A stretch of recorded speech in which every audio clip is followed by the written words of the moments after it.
Halo guys, welcome back to Wangsang YouTube channel.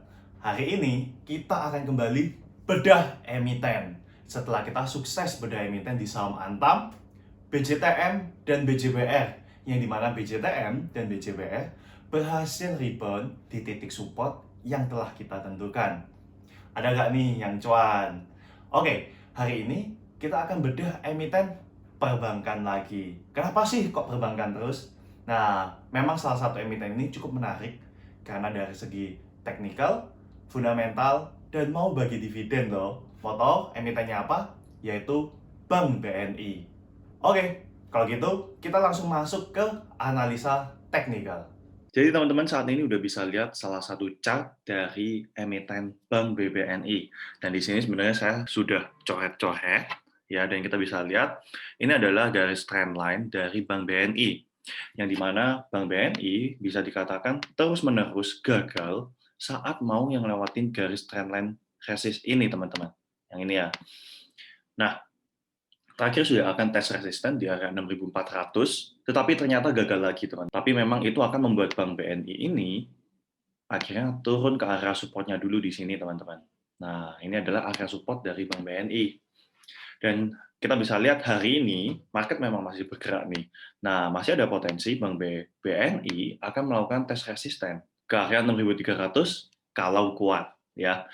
Nah, melihat kinerja dari Bank BNI, kita bisa melihat kuartal 3 ataupun kuartal 4 itu minus, teman-teman. Nah, dan kita bisa lihat kinerjanya, teman-teman, ya. Meskipun minus di kuartal 3 dan kuartal 4, sebenarnya minus itu tersendiri disebabkan oleh karena adanya pencadangan atau yang biasa disebut sebagai CKPM. Nah, tapi kalau kita lihat secara overall, kita bisa lihat total pencadangan dengan kode Bank BNI mencapai 22,59 T yang meningkat 155% dari tahun 2019, teman-teman. Jadi pencadangan ini meningkat banget, dan ini yang membuat Bank BNI di kuartal 3 dan kuartal 4 itu terseret minus. Jadi teman-teman udah bisa lihat bahwa penurunan dari Bank BNI di kuartal 3 dan kuartal 4 memang masih diberatkan oleh adanya pencadangan tersebut. Nah, good news-nya adalah Bank BBNI tetap akan yang lakukan sebar dividen. Memang masih akan dirapatkan, tetapi kita bisa lihat Bank BNI membukukan laba bersih sebesar 3,3 T, meskipun turun 78% dari laba tahun lalu, tetapi Bank BNI tetap akan membagikan dividen sebesar 3,8 T. Nah, atau setara 206,2 per saham. Dan ini nilainya bisa dikatakan sama dengan tahun lalu, teman-teman. Jadi ini salah satu good news bahwa Bank BNI tetap akan bagikan dividen. Nah, secara teknikal gimana nih? Kita kembali lagi ya ke teknikal. Nah, setelah tadi kita menunjukkan bahwa Bank BNI udah mantul di support dan akan kembali tes resisten di area 6.300. Kalau gagal gimana? Kalau gagal ya pasti akan turun lagi dong, teman-teman. Nah, penurunannya akan makin dalam. Nah, seberapa dalam sih? Nah, jika Bank BNI kembali jebol support 5.950 ini, otomatis dia akan turun ke area ini, 5.800. Nah, area 5.800 bisa dikatakan salah satu support yang cukup kuat, tapi teman-teman harus siapkan terburuknya adalah masih bisa turun ke area 5.700. Dan menurut tim ruang saham, titik support 5.700 dan 5.800 itu adalah best buy untuk saham BBNI. Secara kita bisa lihat, ini adalah trendline yang udah dibuat lama banget. Jadi trendline ini bisa dikatakan cukup kuat untuk menahan saham Bank BBNI. Nah, itu untuk skema buruknya ya, teman-teman.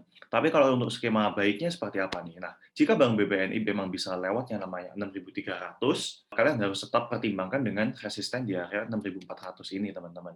Kalian harus pertimbangkan area 6.400. Nah, jika memang bisa lewat 6.300, tapi belum bisa yang namanya lewat 6.300, yang terjadi adalah Bank BBNI ini masih akan bermain-main di area ini. Ya, dia masih akan bermain-main di area ini. Dan itu menandakan Bank BBNI masih akan sideways. Ya. Nah, tapi kalau Bank BBNI bisa langsung kuat naik, maka potensinya adalah kita akan tes last high di 6750. Jika memang bisa break 6.400, otomatis Bank BBNI ada potensi untuk kembali last high-nya di 6750. Dan menurut tim ruang saham, jika memang Bank BBNI bisa steady aja di area 6.400, 6.700, itu udah good banget. Dan change-nya untuk ke area 7.700 hingga 8.000 itu akan jauh lebih besar ya teman-teman. Nah, ini adalah upside dari Bank BBNI. Nah, jadi buat teman-teman yang belum masuk di saham Bank BBNI ini, jangan terburu-buru untuk masuk ya. Teman-teman bisa lihat, tungguin dulu apakah Bank BBNI kuat tes resist 6.300. Jika memang nggak kuat, teman-teman tungguin lagi di area 5.700. Atau kalau teman-teman nggak mau ketinggalan, kalian juga bisa mulai nyicil bertahap dari area 5.900 dan 6.000 ini. Kalian cicil bertahap, masuk dulu 25% atau 30%. Nanti ketika masuk di 5.700, kalian boleh masuk lagi 50%. Gitu. Nah, secara volume, kita juga ada pantau, di mana Bank BBN ini setelah rebound dari trendline di sini, volumenya udah kenceng banget teman-teman. Tetapi memang belum bisa yang namanya break 6.400 dan akhirnya sideways dulu dan kita bisa lihat volumenya makin lama makin kecil. Nah, volume kecil ini sebenarnya jelek apa enggak sih? Nah, tergantung teman-teman. Kalau dari pandangan kita, setelah Bank BBN ini bisa rebound kenceng dari 5.300 ke 6.400, memang emiten ini butuh yang namanya istirahat ya. Dan ketika istirahat, dia akan membuat suatu sideways. Nah, inilah posisi sideways dari Bank BBNI. Dan kita bisa lihat secara volume juga dikonfirm secara normal sekali. Nah, kita akan lanjut di analisa technical Fibonacci ya. Nah, teman-teman udah bisa lihat, ini adalah analisa Fibonacci dari Bank BBNI. Teman-teman bisa lihat garis yang berwarna abu-abu ini akan menjadi support ataupun menjadi resisten. Dan kita bisa lihat, ini pas banget ya. Area support dari Fibonacci dengan yang tadi kita gambarkan, itu udah pas banget. Dan area resistennya pun sebenarnya cukup mirip, yaitu di area 6.600 kalau di Fibonacci.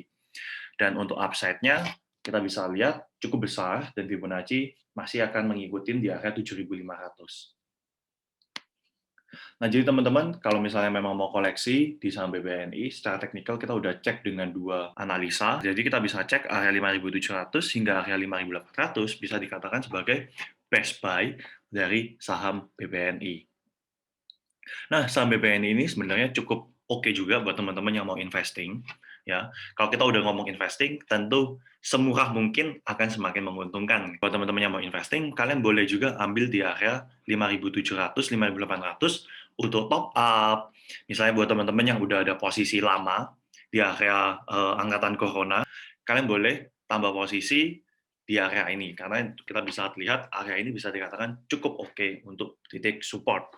Buat teman-teman yang mau trading, kalian juga bisa manfaatkan buy dan sell ketika udah mendekati resisten di area 6175. Kemudian jika memang turun lagi, kalian bisa buy lagi.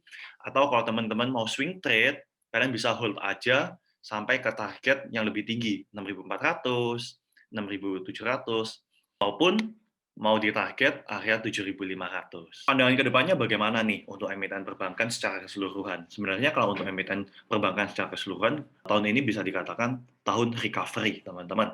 Jadi, market cap Indonesia, yang dimana 30%-nya itu masih dikuasai oleh perbankan, dan salah satunya adalah BBNI.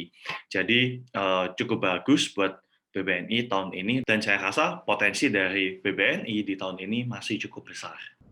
Jadi guys, itu adalah analisa BBNI dari tim Ruang Saham.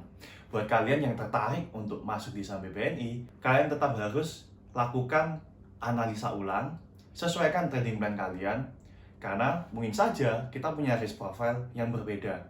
Selain itu, jangan lupa, jangan terlalu FOMO dan jangan terlalu fokus pada emiten yang lagi dipompom. Tapi sesuaikan aja dengan trading plan kalian. Nah, buat teman-teman yang masih ada pertanyaan, kalian bisa langsung komen di kolom komentar dan nanti tim Ruang Saham pasti akan membalasnya.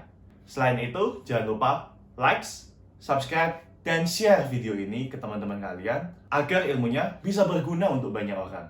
Oke, see you on the next video.